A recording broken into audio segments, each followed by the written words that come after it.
In this episode, we're thrilled to welcome Kim Reid, the founder of OnRock Community Services, a vital organization dedicated to combating food insecurity in the West Island of Montreal. Since its inception in 1991, OnRock has transformed from a youth drop-in center into a community hub, serving over 300 families each week through its food bank, school lunch programs, and innovative initiatives like Resto Le Spot. Join us as Kim shares the inspiring story behind OnRock, detailing how it has evolved to meet the challenging needs of the community. We will explore the challenges they face today, including recent setbacks that impacted their operations. Additionally, Kim will discuss how residents can get involved and support this crucial mission to foster a stronger, more connected West Island community. Tune in for an insightful conversation about empathy in action and the power of community collaboration. Thanks for pressing play. You're listening to the Broady Windsor Group on Real Estate, the podcast for homeowners seeking guidance and support on everything related to owning a home. This includes much more than just buying or selling. We've got you covered for everything from mortgages and financing to home maintenance tips, renovation and design advice, and of course, the latest insights and analysis on what's happening in our local communities. Kim, welcome. Scott, thanks for having me. It's fantastic. It's great to have you. I want to start by saying we have known each other for quite a number of years now. Yeah. I can't even remember when we first met, but it was definitely through our love of the KTFL Football League. Yes, it was. And I know we've played together a couple times, but playing against you was always way more difficult because I think you're one of the league's leaders in championship rings, I believe. You're right up there. Yes, the cups. You've got more mugs than almost anybody except maybe Zenobi. Like Brady. Yeah, exactly. Although he has 7 now, right? I only had 6. So. Yeah, but Zenobi, I was actually with Zenobi on at least 5 of those wins. Unbelievable. Yeah, he's the Belichick. He is. For those of you who don't know, Kim's a big Pats fan. Very big Pats fan. So that always comes into play. It doesn't matter this year. It's a rebuild. Breathe. We're going to be okay. All right. Today we're sitting down, we're having a chat, and I wanted you to tell us all about OnRock, the community services program that you started back in 1991. I want you to tell us how this whole thing got started. How long is this podcast? Yeah, exactly. It's a good story. Let's give us the Coles notes. So, all right, the Coles notes. I was working with what we would call delinquents at the time. I was working with kids in trouble in the system, and I got tired of working with kids in trouble. So I wanted to start something where I could hang out with kids and work with them without any parameters like I'm the one making the rules. I want to create a place that's safe, but it's a kid place. So we opened the Vault first in Donegal, and that was a drop-in center for kids. It was basically a greasy spoon, Yeah. Arcade, pool tables, ping pong tables. It was decorated crazy. We had those 1970 toilets, the pink and blue and green. We had those with big trees growing out of them. Yeah. We had a pool table on the wall. We had all kinds of crazy stuff. And we did live music as well. So we would get 80 to 100 kids on a weekend just hanging out and building a relationship with them and being able to talk about some of the shit they can't talk to their parents about. Exactly. Then along comes this lady. First we moved the drop-in center up to the top of St. Charles. That's when I think we first met. Yeah. I remember that. And we wanted our own building where no neighbors would be hassling us. And it got even louder up there because we were on our own. So, yeah, I bet. And that was going great. We were, again, seeing 100, 120 kids, bringing bands into town, doing live shows. And then this old lady walked in and said, I run a little food bank, but the church that we're operating out of can't hold us anymore. Could we come here? And it was on Monday mornings, and Monday mornings, we're not doing anything. We work with teenagers. So I said, sure, come on in and use it. So her and her crew came in. I think they were doing 30 families a week. And she came to us a month or two later and said, could you help? So we were like, yeah, we're not doing anything Monday morning. Let's help. So we started helping. And she started showing up less and less. And after about 6 months, I looked at the guy working for me and I said, I think we run a food bank now. And she never came back. So we were sitting there with feeding 30 some odd families going, well, we can't just call them all up and say, sucks to be you. Right. We got to keep feeding them. And then word of mouth started and the numbers started to grow. And we were like, okay, we didn't know there was this kind of poverty in the West Island. Well, it was worse than we thought. You know, from then, the food bank started around 2007. Before that, it was the drop-in center. And by the time 2012 came along, 2013, we're feeding over 100. And then COVID hit. Yeah. And it just skyrocketed immediately. So right now we're feeding about 300 plus families. After Christmas, we'll be closer to the 350 because we have families that we know are in need. But yeah, that was the big turn. And then we realized that that the building at the top of St. Charles was too small. Mm-hmm. Like when we moved in there, we were like, look at the size of this place. Yeah. And 6 months later, you're like, oh, how come this place is so small? So you've been sort of adapting and growing based on the needs in the community. I have, some people shake their head at this. I've never had a plan. I just pivot. Mm-hmm. I do what I think the community needs, what my crew thinks the community needs. You know, I mean, when you come to, we're doing a food bank and the flood hits and we're like, well, what do we do in the flood? Well, we were on Il Bazard called us. So we went out there and we said, okay, we'll provide some food for the people bagging sand and stuff. So we figured we'd bring in some coffee, get some Timbits, and next thing you know, friends of ours are calling and saying, hey, what's his name? Al Qud's restaurant. Mm-hmm. Do you need food? And then Spice Bros. And then everybody is just bomb. All of a sudden we had a better kitchen than a lot of buffets. But then the guys were all standing there going, well, what do we do? Well, somebody needs to take the bags out. Well, great, let's jump in. Yeah, but what about the food bank? Don't worry about the food bank. Right now, these people it's an emergency. So we spent, 5-6 days in the water. This was 2017, right? 2017. Yeah. And we did it again in 2019. Yep. But 2019, people were better prepared, so we weren't as needed in the first. But our thing has always been, what is the need in the community?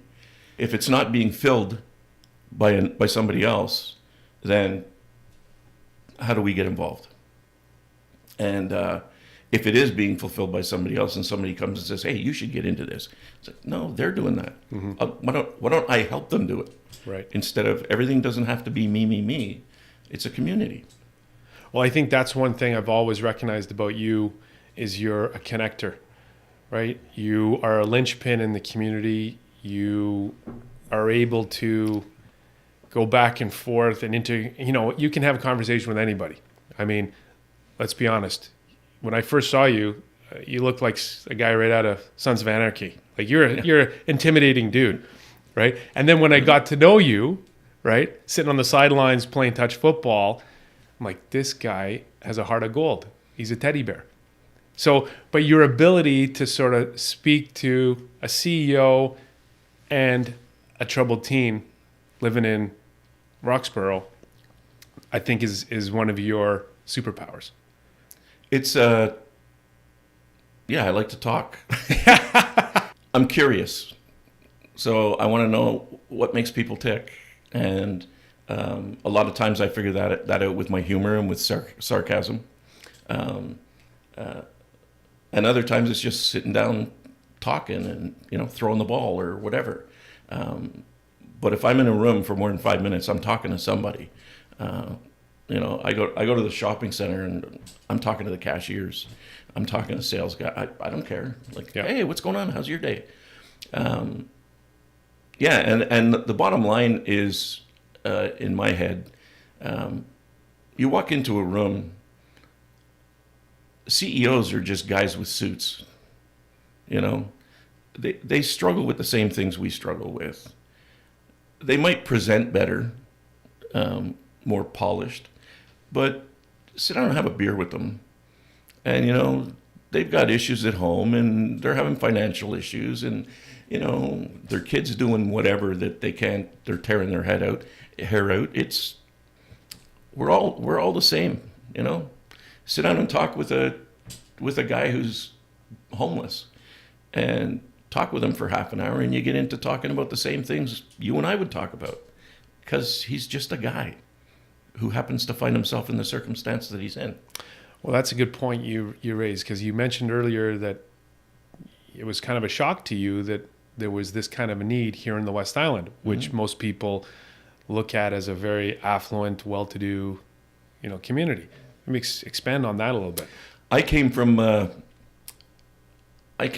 Saint Laurent, Verdun, NDG. The mean streets.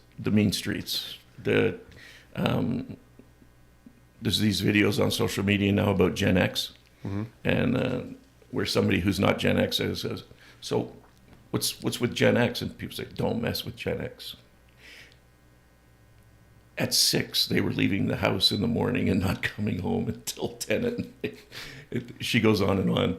At 9, we were doing the dishes and cooking.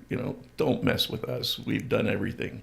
I grew up in one of those families where the parents weren't home. We were out all the time. And I moved to the West Island because I met my wife. And she was a West Islander. Yeah. And when I moved out here, I got to tell you, from where I was, it was a bit of a culture shock. Every second car is a really nice car here. Every second car in NDG is probably on blocks. Back then. Don't send me any texts about NDG. I know it's beautiful. So you look around and it's like, wow, these houses, my in-laws lived in Centerville. My goodness.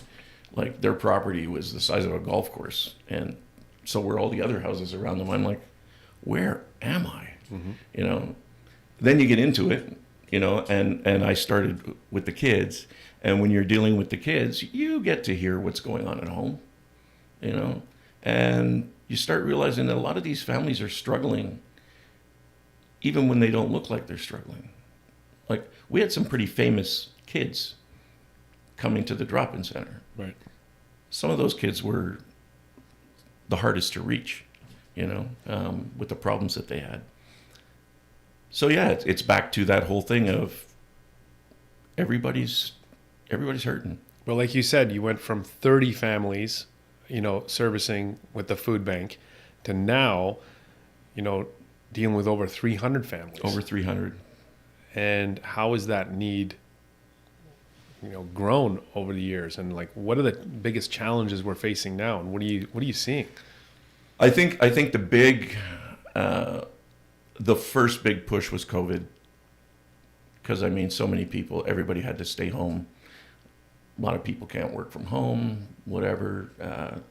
You end up in a situation where you're financially you're not in a place you thought you would be. And that's one of the things that I saw at the food bank during COVID is we started to see families that never thought they would be in this situation.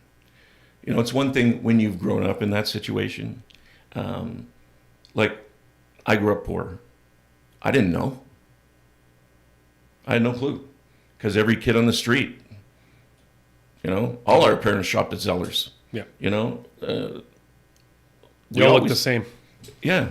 You know, Well, I think there's maybe a difference between, shopping at Zellers and not being able to put enough food on the table to feed your family. when I was growing up that way, you knew you were poor. Like the parents knew we were poor. The kids didn't. Today, we're dealing with families where they've had good jobs. And so they've built a life for themselves. You know, one of the first things I hear from people who are judging is, well, why do they drive such a nice car? Why do they have a house? And I'm like, well, what did you expect them to do? Guy's lost his job. You want him to immediately sell his house and his car? So where does his family live and how does he find work? You know, like it's not the same situation. You see a Beamer pull up to the food bank, as we did a few weeks ago, and one of the guys said, "What's with that?" I said, "Did you ask him what his story is?" Well, no, don't judge, because you have no clue that the guy who's living in a beautiful house right next to you is struggling like crazy. Well, you were telling me a story the other day about the pharmacist. Tell us Yeah. that story. There's a perfect example. Perfect example. Middle Eastern family, moved here probably, now it's probably 8-9 years ago. And he came to the food bank. We registered him.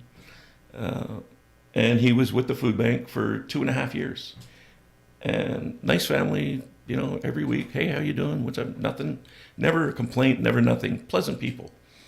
And one day he walks in and he says, "Can I see you in your office?" Now, when somebody says, "Can I see you in your office?" I'm like, okay, what? Who did what now? You know?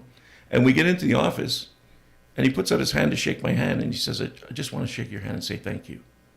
I'm like, well, you're welcome. He goes, "I don't need the food bank anymore." Really? Why? I got a job. You got a job? Doing what? I'm a pharmacist.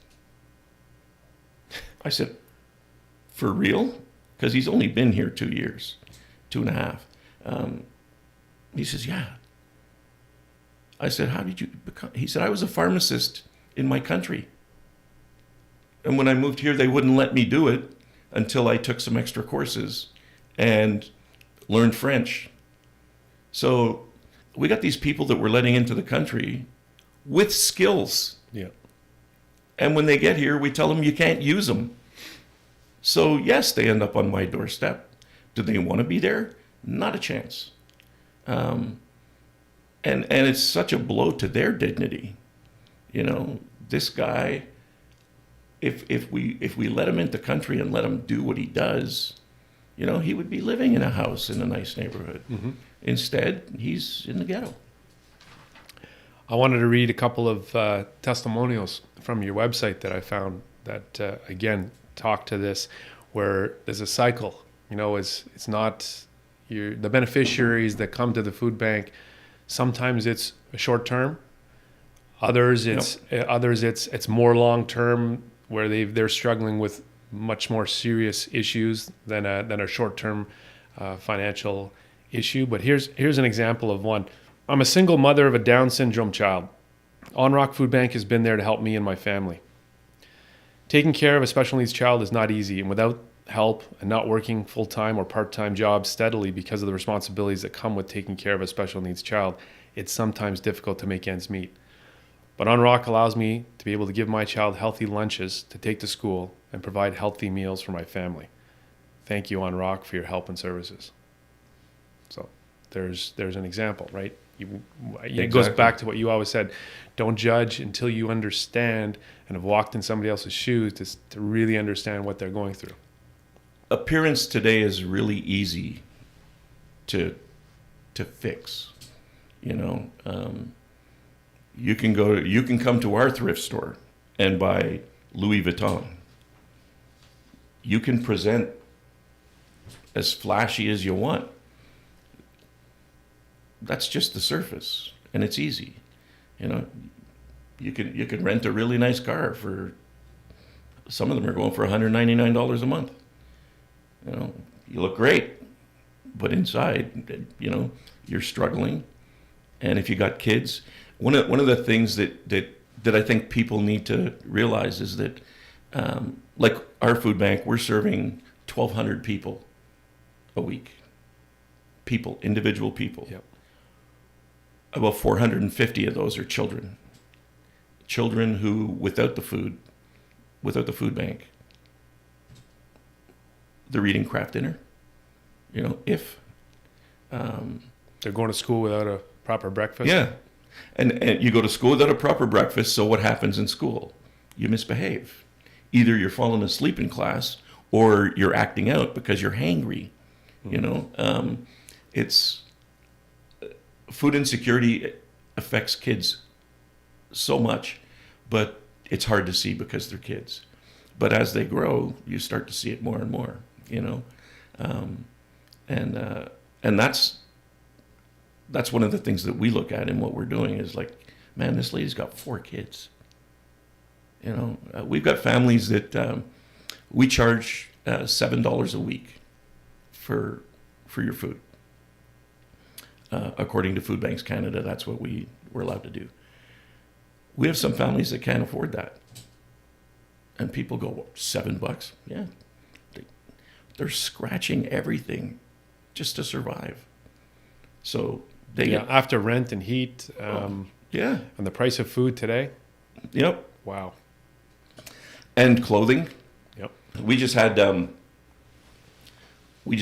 huge donation of winter jackets, and the guy came in with, I don't know, 50 winter jackets, and he was like, I took them somewhere else and they said they would be able to use some of them but not all of them, and so I didn't want to leave them.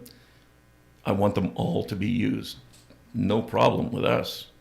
You know, we got so many immigrant families who, this snow that we're seeing outside today, they're like, where the hell did we move? They didn't mention this in the brochure. So you mentioned you've got a thrift store now. Like, again, Yep. More adapting and evolving and pivoting to the needs. What else have you got going on? Well, the thrift store we've modified. So it's a thrift store and it's open to the public.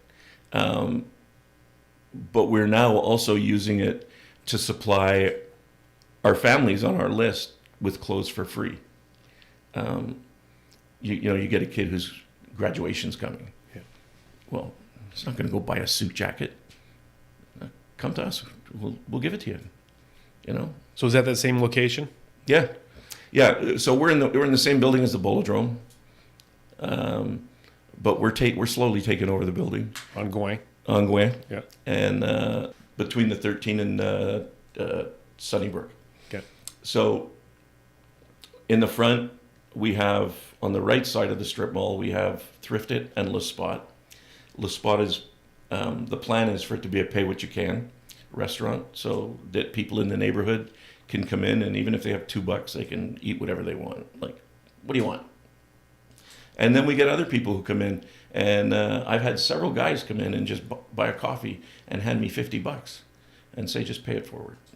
And it's like, I've seen that quite a few times where restaurants have had people come in and basically post something. If you need a meal, you know, this one's on the and people go in there and pay for meals, and it's there to give to whoever needs it.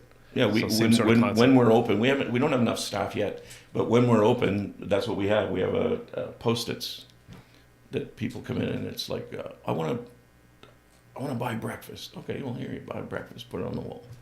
You know, somebody comes in and wants a breakfast, yeah, here you go. So we got that going on. And your new initiative now, tell us about the new initiative. We're still seeking funding for. We're halfway through. Mm-hmm. The trend now in food banks. The trend in food banks is to try and create a store feel, like they're coming grocery shopping, and there are several food banks that have already been doing that. In our building, we were able to acquire a storefront which was really important to me because I literally want our clients to feel like they're coming into a grocery store and they're not coming to a food bank. So, the front outside is going to be decorated like every other grocery store with tacky stuff outside. Who knows? And then when they come in, they check in and say you're a family of four. So here's your shopping list for today. So each family is allocated a certain amount that they're allowed to come and... depending on the size of the family, yeah. you're allocated a certain amount. Okay. Then you grab a shopping cart, you go and shop the aisles. And, you like French's ketchup. I don't know why anybody would, but if you prefer that over Heinz, take the French's. You don't like chicken noodle soup, you like pea soup. You choose. Are they able to get fresh produce as well? Oh yeah, everything. Because that's a big key, I think. Everything. We brought in probably 10 or 12 fridges and freezers, like the big walk-in with the doors. So we're gonna have meat, we're gonna have dairy, we're gonna have eggs. All that stuff is gonna be there on the side, like you see in a grocery store, and then all the center is gonna be the shelving with all the dry goods on it. And we're going to have a pharmacy section, not for medicine, but for toiletries and all of that stuff. So it's we want to create as normal as an experience as possible. So I'd now like to ask you about the fundraising side of running this organization, because it's the fun side. The fun side. It is a big challenge, I know, having worked with several nonprofits in my time, and it's an ongoing battle. You're constantly trying to come up with innovative ways to get the word out and to raise those funds to meet your needs every year. Tell me a little bit about the challenges that you face. This is the part of the job that I hate. Mm-hmm. I'm a boots on the ground kind of guy. I want to be involved in the stuff. You're the operations guy. I am not the administration guy at all. And if we had to depend on me, we'd be dead when it comes to that. So who do we depend on? So who do you got on your team? We depend on various people. So we depend on private donors, corporate donors, a few foundations that throw us 10, 15 a year, and fundraisers. So the fundraisers, we have a wine tasting. I know from personal experience that is fantastic. It's the classiest thing we do, and when you see the place, you'll understand how I have nothing to do with it. It is elegant. I walk into the room and I'm uncomfortable. I can tell you from having gone to several of these wine tasting events, he's got a professional sommelier who is describing and introducing each of the wines. He's got food pairings that are coming out with every wine. Like, it is top notch. And we added a chef last wine tasting who is off the hook. And I only know him as Josh. I don't even know his last name. Yeah. And this year we're doing the wine tasting again, and we're doing the Mediterranean, I think. Yeah, Sil told me about it. Yeah, I think that's what they're doing. So that's a really good one. And we were struggling with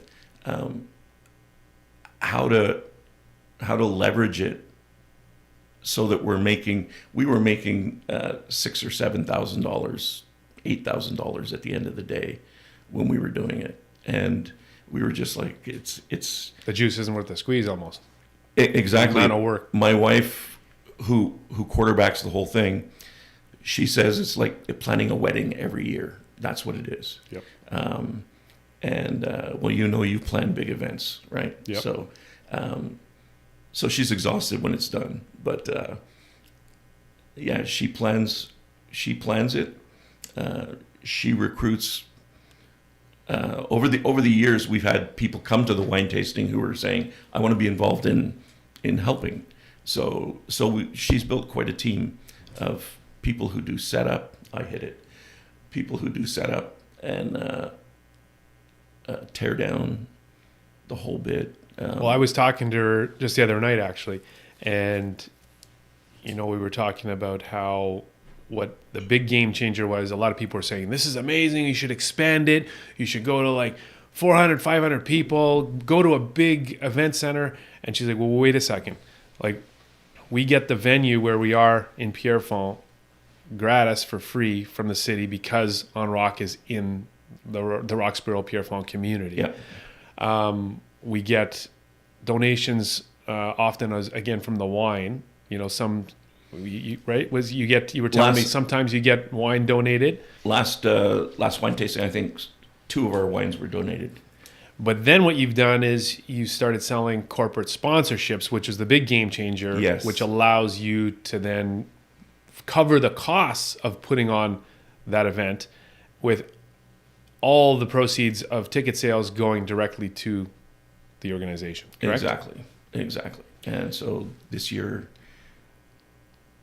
I think we had four corporate sponsors at $10,000 a piece. $10,000 a piece. So if somebody out there is a big wine connoisseur, wine fan, works for a company that thinks this would be a great fit for them to be able to support OnRock and all of its initiatives, how can somebody, get involved in that? Oh, just hit us up on the website, which is onrock.org. Onrock.org. Onrock.org.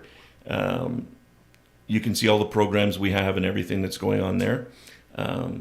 It doesn't mention the wine tasting right now because it was last year's. It was last year's. It's got to be updated. It'll be updated pretty soon. It will be updated soon. So you got the wine tasting as one event. What are some other things you've done? We work with the Lakeshore Artists Association, where they do a big exposition out on Stewart Hall over a weekend.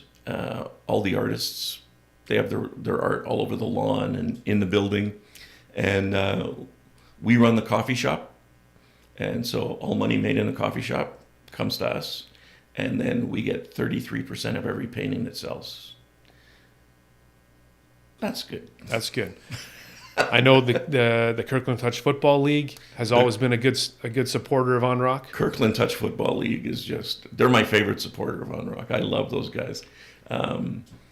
We started playing together, and when you came into league, it's a fun family kind of bunch of really good guys getting together just to have fun and forget about life.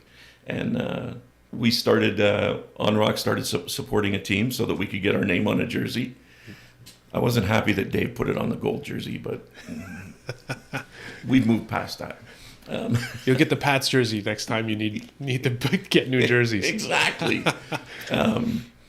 But then through playing in the league, the whole league has just embraced us, and they have like 2 events.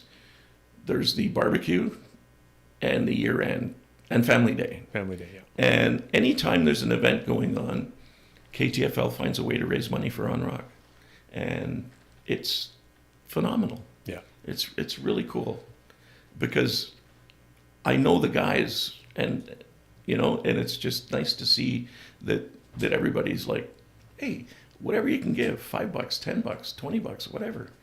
Yeah, absolutely. I tell people all the time, it takes a lot of raindrops to fill a bucket. And if you're waiting for the deluge, you might be waiting for a long time.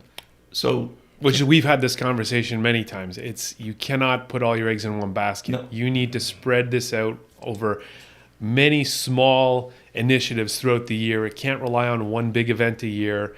Because as you said, it just takes so much time and effort that the actual net that you're getting at the end of the day, unless you've been able to cover all your costs, is just not sustainable.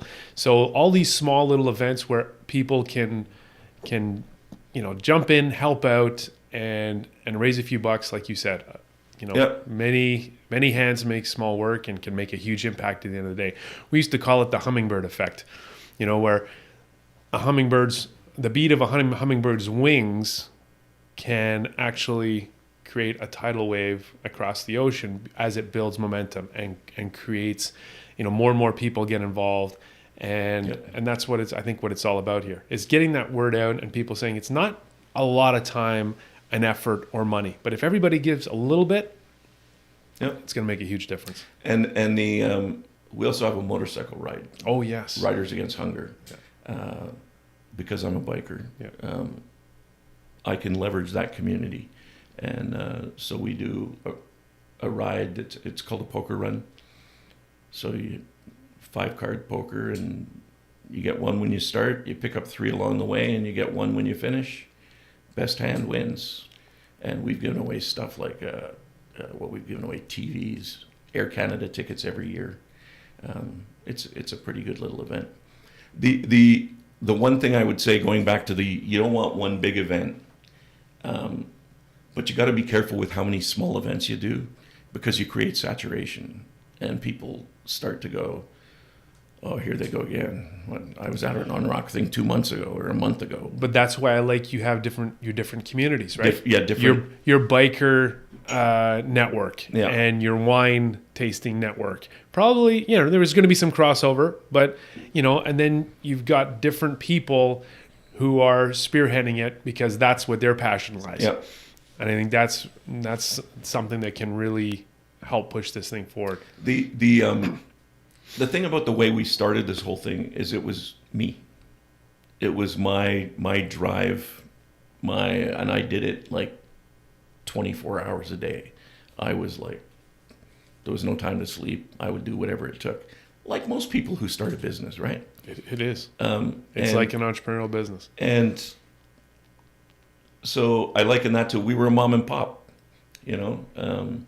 I had a board, but the board was all my friends, and they would do whatever I said, and we just slowly started picking up momentum. When the food bank came along and the word started to get out about the food bank and the need that was growing in the West Island, more people got involved because they were just shocked. They were shocked that my neighbor, he could, but yeah, so as you do it, and as it started to grow, and people started to wake up to the need in the West Island, all kinds of people came out and were like, how can I be involved? I had this lady, Joanne, who was a volunteer.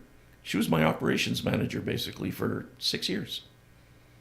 She was a volunteer, and I used whoever I could. Thanks to COVID, the numbers went up so high that we had to relook at what we were doing and how we were doing it. And it wasn't enough anymore. We needed more space. We needed more equipment. How do we do that? Well, KTFL is a perfect example, actually. Because of all the guys you meet there, different guys are in different businesses. Oh, yeah. And so our buddy... How has your board evolved? Our buddy Doug. Yeah. He's going to be at onrock this afternoon putting a ramp in front of my freezer. I met him through football. Loves what we do, and helps out whenever he can. For the most part, I don't pay for plumbing. I don't pay for electricity. I don't pay for air conditioning. I don't pay for any of those things if they need to be fixed, except for parts, because I got a guy. Yeah. You got that network. Yeah. Yeah. Yeah, and that's it. It really comes down to relationships. You can't survive without the network. Nope. We couldn't have grown the way we were. So the board, Ted, you know Ted, KTFL? Awesome, dude. He's the chairman of my board. He's like my brother. Yeah. And so he was on my board. In the beginning, my father-in-law was on my board until he passed. And then it was just some friends. And after COVID, actually, we're talking like maybe a year and a half ago, we started looking at our numbers increasing and going, okay, we're not mom and pop anymore. And this is the place where a lot of places die, right? because you can't get over that. So we started realizing in terms of fundraising and things, some companies want more information than just, oh yeah, you're feeding people, that's wonderful. Yep. They're like, no, could we see your financials and how's this operation work and who's responsible? And it was at that point that we went, you know what, I think we need to beef up our board. It doesn't need to be Ted and 5 of my friends. So we started looking at people who actually had skills and could bring something to the table. So like Frank Bayless is on my board. Big believer, great guy. And we got an accountant now. We're talking with a lawyer so that we have a board that my board will no longer just take what I say at face value. So these are advisors now. They're advising you. Yes. And coming up with some new ideas, you know. Fundraising is a challenge, and if you don't have a good board, it's even worse because companies want to see who's on your board. Absolutely. You know, and I'm like, who cares what he does? Well, a lot of people care what he does, so put down what he does. Yeah. It was a big learning curve. And a lot of people, like you said, especially when you get up into the big companies and the foundations, they want to know who else are you working with, right? Because that probably says a lot about how strong the organization is, depending on who else is working with you. And the funny thing was, I found it frustrating, but it was we've reached out to several foundations to help us with this expansion of our food bank. Every one of them said, we won't be the first. Nobody wants to be the first. Nobody wants to be the first. They want to see a proven model. And I'm like, yeah, you don't want to be the first. No. Well, yeah, but you don't want to be the first either. No. So I got $10. I'll be the first. Like, what do I do? You know? And then the Frank Bayless Foundation came along and said, all right, we'll jump in here. And we're speaking to another very large company at the moment that I can't mention. Yep. So that's helped open some other doors. But they love what we do. This was an interesting one. This was, like I said, Crown Corporation. And lady called me up one day and she said, hey, I'm a paralegal. I'm in the office right across from philanthropy. I really love what you guys do. Have you ever thought of asking for money? And I'm like, why would I have thought of asking you for money? She said, do it. So we pitched the grocery store and everything that we're doing. And they're like, man, we have a program coming out in 2025 and the synergy here is amazing. So we'll be there. So now I've got 2. You know? Fantastic. And now that I've got 2, others will be more interested in coming along because they're not alone, right? You know,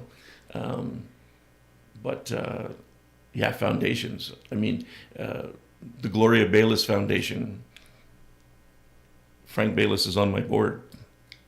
He didn't get a say. It was so we went through all of the motions with the Gloria Bayless Foundation that we go through with everybody. Right. And it's like, yeah, but aren't we special? Yeah. No. We have rules. Now, how about internal operations? Because you got a pretty small team here, and I think it's your daughter's now involved too. My daughter, Kayla. Kayla, yeah. She's become my operations manager.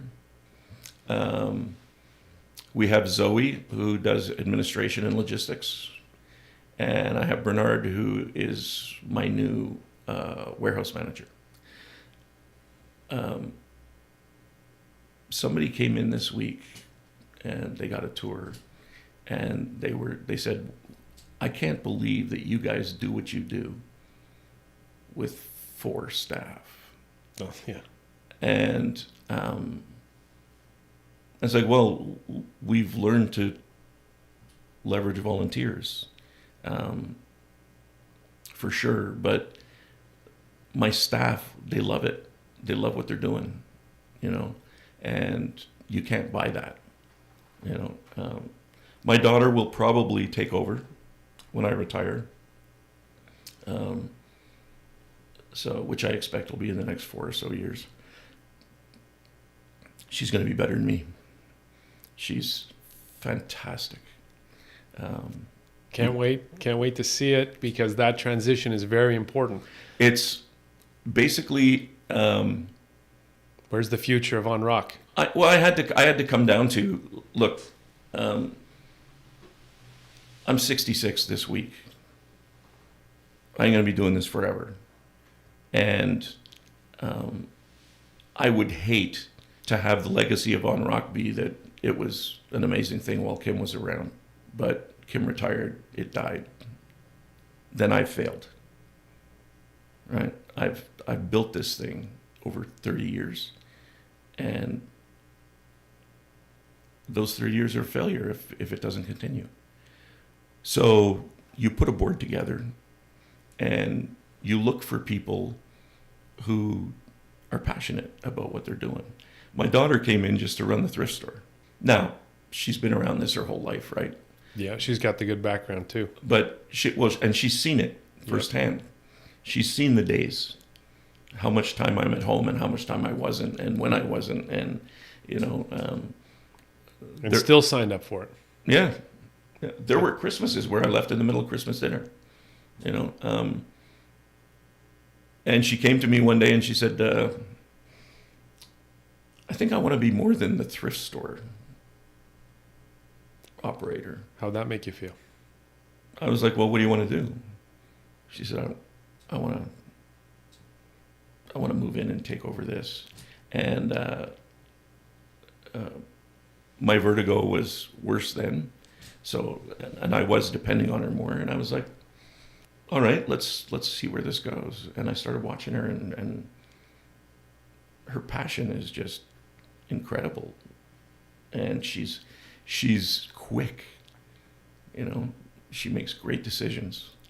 Her and Zoe, they say they share a brain. They sit next to each other at the desk, and between the two of them, I don't have to worry about what's going on at the food bank.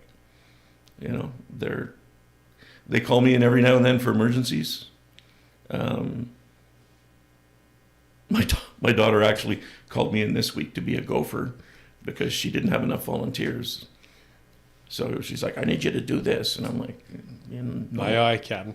You know, I'm the president, right? A buddy of mine just gave me a T-shirt that says, my bosses call me Dad. And at work, it's true.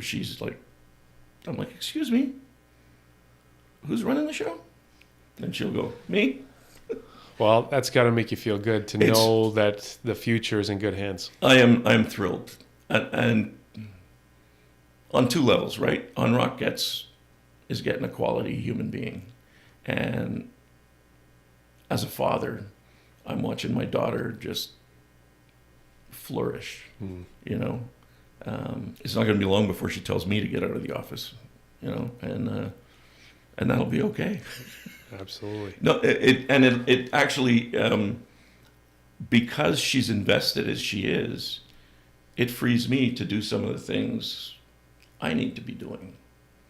Like, and it's kind of a weird thing because I would be in the office most days, but I'm doing all kinds of other things at night. I'm on the phone, I'm doing whatever.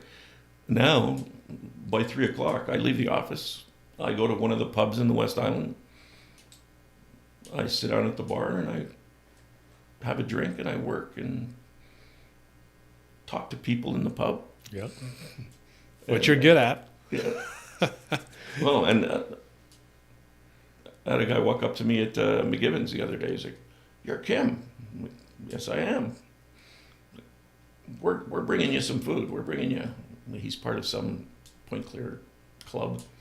Yeah, we're having a party this weekend. We're bringing you food. I'm like, awesome, thank you. You know. That's fantastic. And then he comes in and he drops off the food and he's like, "Hey, where's Cam?" The Fern is his name. It was really cool. Well, I can tell you too. I was on the website again preparing for this and saw that the holiday season, as we all know, is an even more difficult time for a lot of families. And the call for volunteers is out there. And so if anyone wants to sign up on December 21st, you're asking for volunteers to come and help pack Christmas dinner boxes for the families, delivery people, if you've got a car and are available to drop off some packages. Turkey, you did the turkey drive in November. Turkey drive's still going on. Still going on right now. Yeah. How you doing? Are you still short? We're at I saw your post on 260. 260 and We need about 320. So there you go. We're still a few turkeys short. So where can people go and drop them off? They can drop them off at OnRock 9554 going west. Okay. The same building as the bowling alley. Same building as the bowling alley. Drive around the back, and they will be happy to take your turkeys. So they're drop off your frozen turkeys. Sign up to volunteer on the 21st to prepare the boxes or deliver them. We have an opportunity on the website for people to donate $250 to help provide Christmas for a family, and that's been going pretty good. So if you don't know what to do and you want to help out, you can. I know one lady's getting together with a friend, and they're going to go in on one together because $250 is too much for one person, so they're going to go $125 each. And would that include maybe some toys for the kids? Toys. All our toys are brand new. We don't give away used stuff. So there's toys, there's food. So Kim, I want to thank you from the bottom of my heart. You are an incredible human being. You've done so much for our community, for the people in need. And I just want to say, on behalf of everybody, continued success. And for all of our listeners out there, if they want to jump on board and help out, there's a great organization. Always a need. Always a need. Always a need. One of the things we deal with around Christmas is, and it happened in social media, somebody saying, "Oh, but if I went to a seminar and they said that most of these organizations keep all the money for other things," and it's like, no. We use less than 10% on administration and stuff like that. Yeah. And so do most of the other organizations in the West Island. Most of them are righteous, and it was just sad to see that somebody threw that out there for everybody to say, don't give to these organizations. Yeah. It's like, we're doing our best. You're doing amazing work. Doing our best. And as long as we're healthy, we will continue. Absolutely. Thank you, brother. Thank you for having me, man. Great having you on. Awesome.